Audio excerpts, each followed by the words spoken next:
নমস্কাৰ, স্বাগতম জনাইছোঁ সকলোকে জ্ঞান ভাণ্ডাৰ চেনেলৰ অন্য এটি ভিডিঅ' লৈ আহিছোঁ কেইটিমান মহৎ লোকৰ বাণী। আশা কৰিছোঁ আপোনালোকে চাই ভাল পাব আৰু লগতে চেনেলটো ছাবস্ক্ৰাইব কৰি থবলৈ নাপাহৰিব।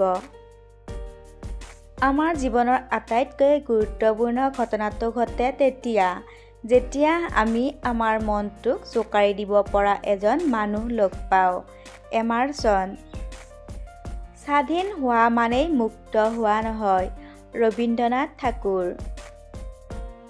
আমাক সেই শিক্ষা লাগে যাৰ দ্বাৰা চৰিত্ৰ গঠন হয়, মানসিক শক্তি বাঢ়ে, মেধা শক্তি বৃদ্ধি পায় আৰু মানুহে নিজৰ ভৰিৰ ওপৰত থিয় দিব পাৰে। স্বামী বিবেকানন্দ। ধৰ্মৰ দ্বাৰা মানুহৰ কল্যাণ সাধন হয়, কিন্তু সেই ধৰ্ম অহিংসা, সংযম আৰু তপস্যাৰ ওপৰত প্ৰতিষ্ঠিত হ'ব লাগিব। ভগৱান মহাবীৰ। ক্ষন্তেক ধৈৰ্য ধৰা, অপমান দীৰ্ঘজীৱী নহয়, সত্য সময়ৰ সন্তান, এদিন সি তোমাক উদ্ধাৰ কৰিবই। Emmanuel can't.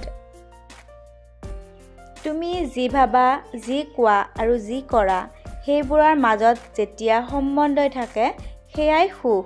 মহাত্মা গান্ধী। বিবাহিত জীৱন কেৱল তেতিয়াহে সফল হ'ব পাৰে যেতিয়া স্বামী স্ত্ৰী দুয়োজন ইজনে সিজনক নিজৰ নিৰ্জনতা ৰক্ষা কৰাৰ দায়িত্ব দিব পাৰে।